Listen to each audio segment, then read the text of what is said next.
నమస్తే, welcome to NH TV and Nationalist hub. నేను Raghunandan. So ఎవరు చేసిన పాపం వారికే తిరిగి వస్తుంది అనడంలో ఎటువంటి సందేహం లేదు. అది మనిషి అయినా సరే, సమూహమైనా సరే, ఆఖరికి దేశమైనా సరే.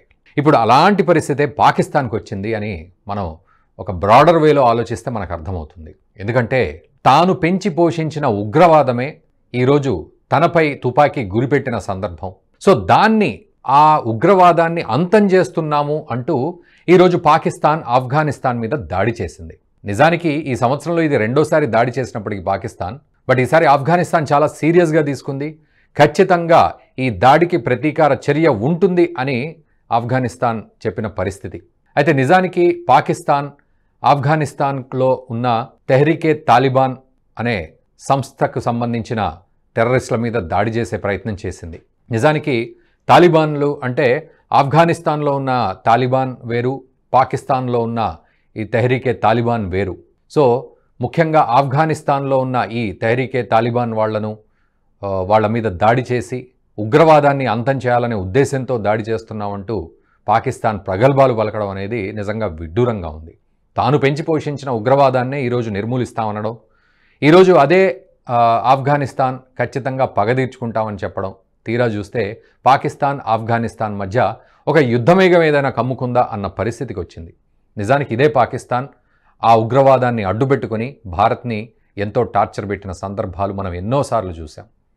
ఈరోజు తాడే పామై గరిచింది అన్నట్టుగా ఉంది సిచ్యువేషన్. తన కంట్లో తానే పొడుచుకున్నట్టు, లేదా తాను చేసుకున్న పాపం పండి ఈరోజు దాని ప్రతిఫలం అనుభవిస్తుందా అన్నట్టుంది పాకిస్తాన్ పరిస్థితి. దీని గురించి పూర్తిగా ఈ సినేరియోని ఎలా అర్థం చేసుకోవాలి మనం, అండ్ నిజంగానే ఆఫ్ఘనిస్తాన్ కనుక ఎదురుదాడి చేస్తే పాకిస్తాన్ పరిస్థితి ఏంటి, ఇది ఎటువంటి పరిస్థితులకు దారితీయొచ్చు. ఎందుకంటే ఎక్కడ చూసినా యుద్ధమేఘాలు కమ్ముకున్న పరిస్థితులే, అదొక ట్రెండ్ నడుస్తున్నట్టుగా ఉంది సిచ్యువేషన్ చూస్తే. అటు రష్యా ఉక్రెయిన్ కావచ్చు, లేకపోతే ఇజ్రాయిల్ ఇరాన్ కావచ్చు, ఇంకేదైనా కావచ్చు. సో ఇక్కడ కూడా ఏమైనా అటువంటి పరిస్థితులు ఉంటాయా మనం మాట్లాడదాం. మనతో పాటు కల్నల్ పరం గారు ఉన్నారు, మాజీ సైనిక అధికారి. పరం గారు నమస్తే అండి, వెల్కమ్ టు నేషనలిస్ట్ హబ్. నమస్కారం రఘునందన్ గారు. నమస్కారం. పరం గారు, ఈరోజు పాకిస్తానే ఈరోజు ఈ తెహ్రీకే తాలిబాన్ మీద దాడి చేసి ఉగ్రవాదాన్ని అంతమొందించాలనే ఉద్దేశము అని చెప్పడాన్ని మనం ఎలా తీసుకోవాలి భారతీయులుగా? హాస్యాస్పదంగా తీసుకోవాలండి అన్నిటికైనా ముందర చెప్పాలంటే. మీరు మిగతా దేశాల్లో మీరు చేసే పనులే మీ మీద చేస్తే మీకు బాధ వచ్చిందా, మిగతా దేశాల్లో చేస్తే అది కరెక్ట్, మీ దగ్గర చేస్తే తప్పు అది అనే ఒక విషయం పాకిస్తాన్ అడిగేవాళ్ళు ఉండాలి. Of course Pakistan is lawless state and control state కాబట్టి వాళ్ళని అడగలేము. కానీ వాళ్ళు చేసిన అటాక్ అదే. వాళ్ళు 2 అటాక్స్ చేశారు. అన్ఫార్చునేట్లీ రెండు అటాక్స్ లోనూ తెహ్రీకే తాలిబాన్ వాళ్ళు ఎవరైతే ఉన్నారో, ఫైటర్స్ ఉన్నారో, వాళ్ళు మిస్ అయ్యారనే రిపోర్ట్స్ వచ్చాయి. విమెన్ అండ్ చిల్డ్రన్ ఎక్కువ మంది చనిపోవడం జరిగింది అని చెప్పి వచ్చింది. దాంతో ఇంకా ఏమైందంటే Afghani sentiments gone to the next level అనమాట. వాళ్ళు ఇప్పుడు ఆఫ్ఘన్స్ ఏమంటున్నారు, మీరు మా ఇంటర్నేషనల్ టెరిటరీ వైలేట్ చేశారు, మీరు టెరిటరీ వైలేట్ చేసి వచ్చారు కాబట్టి we will take appropriate action and సిద్ధంగా ఉండండి మీరు అన్నట్టు అన్నారు. సో దానిలోనే ఈ 15,000 మంది తెహ్రీకే తాలిబాన్ వాళ్ళ క్యాడర్స్ వాళ్ళు పాకిస్తాన్ బోర్డర్ వైపు, ఖైబర్ పఖ్తూన్ వాళ్ళ ప్రావిన్స్ వైపు వెళ్తున్నారని న్యూస్ వచ్చింది. కొరాబరేట్ కాలేదు కానీ ఇట్ మే బి ట్రూ అండి. It may be true. వీళ్ళకి ఏముంటుందంటే, whether it is Pakistani Taliban or whether it is Afghani Taliban, వాళ్ళ కోర్ బిలీఫ్స్ ఏంటి? Core beliefs are extremism. Imposing sharia law is their core belief. అంటే హార్డ్ కోర్ ఇస్లాం ఇంప్లిమెంట్ చేయడం అనేది వాళ్ళ belief. So అలాంటి వాళ్ళ దగ్గర మనము ఎక్స్ట్రీమ్ స్టెప్స్ యాంటిసిపేట్ చేయొచ్చు. సో వీళ్ళకి ఎక్కడ దాకా వెళ్తుంది, ఇది చిరికి తాలిబాన్ అవుతుందా అనేది we have to wait and see, but let us hope it doesn't. మీరు అన్నట్టు యుద్ధమేఘాలు అన్ని చోట్ల కమ్ముకున్నాయి, ఇక్కడ కూడా మన నైబర్హుడ్ లో కూడా కమ్ముకుంటే అది మనకు కూడా మంచిది కాదు in long term. So influx of refugees and influx of terrorist మన బోర్డర్స్ లో కూడా ఉండే ఛాన్స్ ఉంది strategically. So it is not good for us. So let us see how we can control the situation. So ముఖ్యంగా Afghan Taliban విషయానికి వస్తే, so వాళ్ళే ఇప్పుడు ప్రభుత్వాన్ని నడిపిస్తున్నారు కాబట్టి, సో ఎలా అంటే రిటాలియేట్ చేస్తారా, లేకపోతే వాళ్ళ దేశాన్ని కాపాడుకునే విషయంలో ఏదైనా స్ట్రాటజికల్గా మూవ్ చేసే అవకాశాలు ఎక్కువగా ఉంటాయి? ఎటువైపు మొగ్గే అవకాశాలు ఉంటాయి? చెప్పాను అంటే కవర్ చేశాను కదా. సిమిలర్లీ ఏమవుతుందంటే their belief is arm struggle అండి.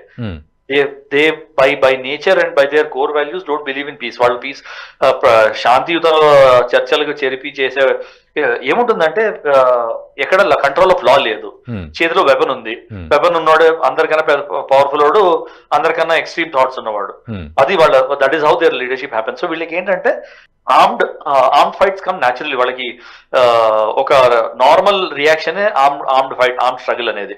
సో వీళ్ళు శాంతియుతంగా పరిష్కరించుకుంటారు, స్ట్రాటజిక్ గా వెళ్తారు నేను అనుకోవట్లేదు.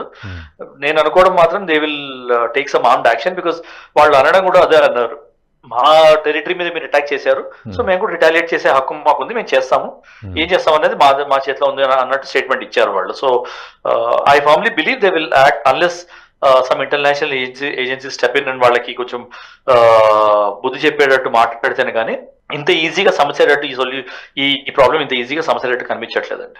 అంటే ఇంటర్నేషనల్ వేదిక మీద అంటే మీరు అన్నట్టు అక్కడ కూడా హాస్యాస్పదమే అవుతుంది వాళ్ళకు కూడా, మీరు అన్నట్టు సిచ్యువేషన్ చూస్తే.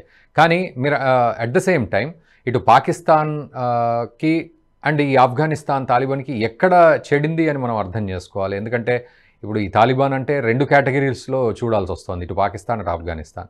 సో వీళ్ళ ఎక్కడ చెడింది అనుకోవాలి ఈ సిచ్యువేషన్ రావడానికి?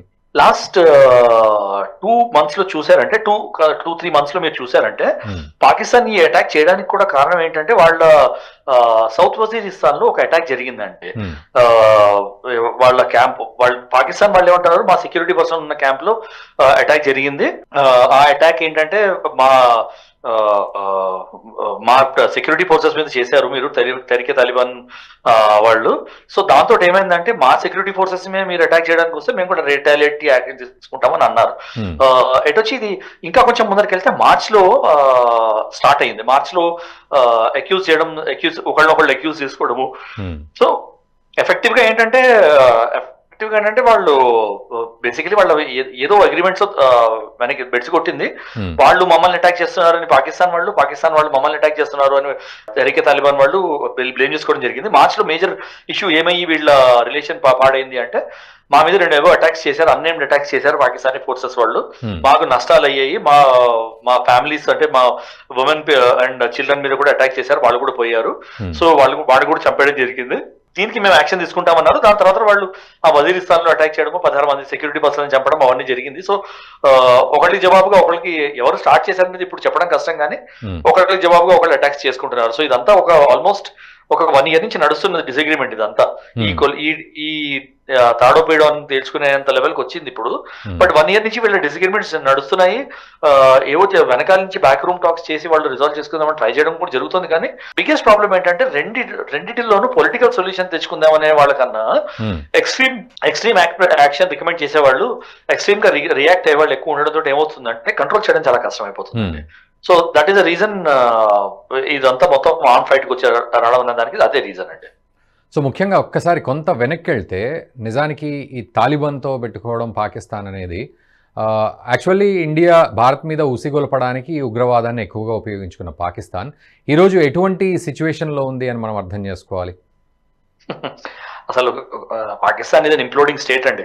చైనాతో ఉన్న అప్పులు అసలు ఎట్లయిపోయాయంటే దానికి ఇంట్రెస్ట్ కూడా ఇచ్చే, అప్పు మర్చిపోండి, ప్రిన్సిపల్ వదిలేయండి, దానికి ఇంట్రెస్ట్ కూడా ఇచ్చుకునే పొజిషన్ లో లేదు పాకిస్తాన్. దానికి కూడా ఎవరైనా అడుక్కోవాలి, మళ్ళీ అడుక్కుని ఒక అప్పుకి ఇంట్రెస్ట్ తీర్చుకోవాలి. సో చాలా దయనీయమైన స్టేట్ లో ఉంది. And that is purely because of their own national policies. ఎవరిని బ్లేమ్ చేయలేరు దాన్ని. వాళ్ళు their animosity, single pointless hate towards India and directionless governance, ఈ రెండింటి వల్ల వాళ్ళ దేశం ఈ అడుక్కు తినే స్టేట్ కి వచ్చింది. ఆఫ్ఘనిస్తాన్ ఆల్రెడీ ఆ స్టేట్ లోనే ఉంది. ఆఫ్ఘనిస్తాన్ ఇప్పుడు రికవర్ అవ్వడానికి ట్రై చేస్తుంది ఆఫ్టర్ యుఎస్ఏ వెంట్. బయట వచ్చి వాళ్ళకి ఏంటంటే కొంచెం inputs from international communities, funding from international communities వచ్చి వాళ్ళ ఇన్ఫ్రాస్ట్రక్చర్ లో వాటిలో వేయడం జరుగుతుంది. కొంచెం they are trying to get themselves in order. అంటే కొంచెం చాలా స్లోగా నడుస్తుంది because of this Taliban intervention. కానీ వాళ్ళు కూడా ఇప్పుడిప్పుడే లేచి నించుదామని ట్రై చేస్తున్నారు. పాకిస్తాన్ ఇవాళ పడుతుందని పడుతుందా అని డౌట్ లో ఉంది. సో ఇద్దరు ఏమంటారు, కుట్టి పడిపోయిన రాష్ట్రాలు 2 కొట్టుకోవడం అనమాట ఇది. ఎవరు ఎక్కువ రోజులు సస్టైన్ అవుతారనేది బేసికలీ డిపెండ్స్ అపాన్ ఎవరికి ఎక్కువ ఇంటర్నేషనల్ సపోర్ట్ ఉండదు.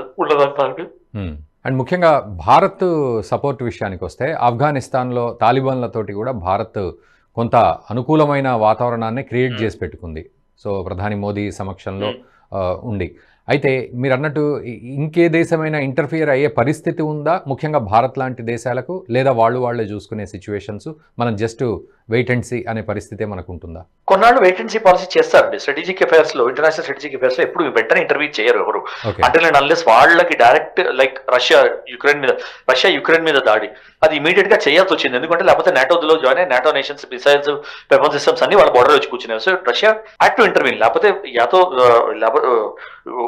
ఒకవైపు నుంచి పీస్ సొల్యూషన్ రావాల్సింది, లేకపోతే వీళ్ళు ఆర్మ్ ఇంటర్వెన్షన్ చేసే తరుణమైనా వచ్చింది. వాళ్ళు పీస్ సొల్యూషన్ రాదని తెలుసుకుని వాళ్ళు ఆర్మ్ ఇంటర్వెన్షన్ చేశారు రష్యాలో. అది చాలా రేర్ అకేషన్స్. లేకపోతే ఏమవుతుందంటే దేనికైనా కూడా strategically all nations wait and watch for while. ఎలా నడుస్తుంది, ఇది రిజాల్వ్ అవుతుందా, లేకపోతే మనం మన గేమ్ చూపించే అవసరం ఉందా. ఇప్పుడు ఏ కంట్రీ వచ్చి ఇన్వాల్వ్ అయినా కూడా ఒక దేశానికి విరుద్ధంగా మాట్లాడాలి, ఒక దేశానికి ఫాలో మాట్లాడాలి, కొంచెం అంటే కొంచెంలో. మనం ఎందుకు మన రిలేషన్షిప్ పాడు చేసుకోవడం అన్నట్టు అన్ని international nations చూస్తాయండి.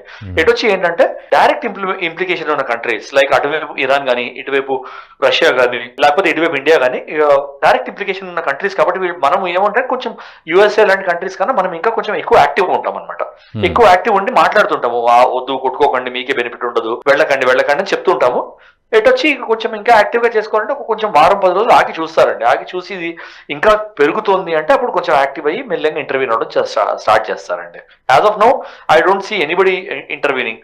Only back room talks నడుస్తుంటాయి, అవే వెనక నుంచి నడిపిస్తుంటారు, అవే ఇన్ఫ్లుయెన్స్ చేద్దామని ట్రై చేస్తుంటారు. కానీ ఫ్రంట్ కి వచ్చి ఏ దేశం ఎవరిని సపోర్ట్ చేస్తామనేది క్లియర్ గా చెప్పారండి. సో ఫైనల్ గా పరం గారు, సో ఇప్పుడు అక్కడ ఆఫ్ఘనిస్తాన్ అంటోంది 46 మంది చనిపోయారు, అందులో ఉమెన్ అండ్ చిల్డ్రన్ ఎక్కువగా ఉన్నారని. మరోవైపు పాకిస్తాన్ ఏమో 26 మంది చనిపోయారు, వాళ్ళు కూడా టెర్రరిస్ట్లే, మేము అంతమొందిస్తున్నాం టెర్రరిస్టులను అని వీళ్ళు లెక్క చెప్తున్నారు. సరే, ఏ లెక్క ఏ విధంగా ఉన్నప్పటికీ కూడా నిజానికి ఈ సినేరియో నుంచి మనం జనరల్గా కూడా ఓవర్వ్యూలో ఏమర్థం చేసుకోవాలంటే, ఒక ఉగ్రవాదాన్ని పెంచి పోషించడం, ఈ అతివాదాన్ని పెంచి పోషించడం అనేది ఏ రోజుకైనా కూడా తన కంట్లో తాను వేలు పెట్టి పొడుచుకున్నట్టే అనే సిచ్యువేషన్లో పాకిస్తాన్ వస్తోంది మెల్లిమెల్లిగా.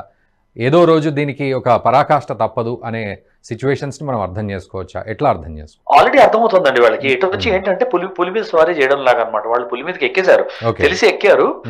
ఎంత డేంజరస్ అనేది తెలియక వాళ్ళు ఎక్కి దాన్ని స్వారీ చేశారు. ఇప్పుడు ఎలా ఉందంటే, ఇప్పుడు దిగేమంటే పులి తిరిగేస్తుంది అన్న తరుణంలో ఉన్నారు పాకిస్తాన్. ఎలా బయటికి రావాలని వాళ్ళకి కూడా అర్థం కావట్లేదు. ఒకవైపు ఏంటంటే ఇండియా హేట్రెడ్ వదలలేరు. 70 ఏళ్ల నుంచి ఇండియా హేట్రెడ్ మీద సర్వైవ్ అయ్యారు. సో ఇండియా హేట్రెడ్ వదిలేశారంటే ఏమవుతుందంటే లోపల ఇంటర్నల్ రిపర్కషన్స్ చాలా ఉంటాయి. చాలా మంది రోగ్ ఎలిమెంట్స్ ఉంటారు పాకిస్తాన్ ఆర్మీలో కానీ, ఐఎస్ఐలో కానీ. ఏంటంటే మనం ఇంకా 47ది, 65ది, 71ది మనం ఇంకా కక్ష తీర్చుకోలేదు, మీరు ఇండియాతో పాజిటివ్ గా ఎలా ఉంటారు, ఇండియాతో పీస్ ఎలా చేసుకుంటారు అనే ఆ ధోరణిలో వెళ్ళే రాడికల్ ఎలిమెంట్స్ ఉంటారు. వాళ్ళు ఈ పీస్ అనేది అవనియరు, యాంటీ ఇండియా రెటారిక్ అనేది కిందకి పోనియారు.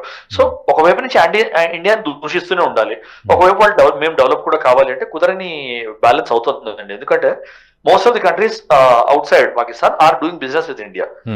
ఎందుకంటే they know the benefits of staying with India. So ఏమవుతుంది అంటే 2 విషయాలు. ఒకటి ఏంటంటే పాకిస్తాన్ ఫిక్స్డ్ గా మేము ఇక దేని గురించి ఆలోచించము, ఈ టెర్రరిజం ఆపేసి మేము కూడా నార్మల్ పాత్ లో వెళ్తామని ఒక ఫర్మ్ డెసిషన్ తీసుకుని ఒక 5-6 ఏళ్ళు సఫర్ అవ్వాలి. There is no doubt. ఒక 5-6 ఏళ్ళు సఫర్ అయ్యి ఆ డెసిషన్ తీసుకుని ఆ క్లీన్జింగ్ సిస్టమ్ చేస్తేనే కానీ ఈ terrorist issues in various countries will not come down. ఏంటంటే వీళ్ళు ఫ్యాక్టరీ అయిపోయారు, వీళ్ళు సప్లై చైన్ అయిపోయారు, వీళ్ళు పాకిస్తాన్ వాళ్ళు.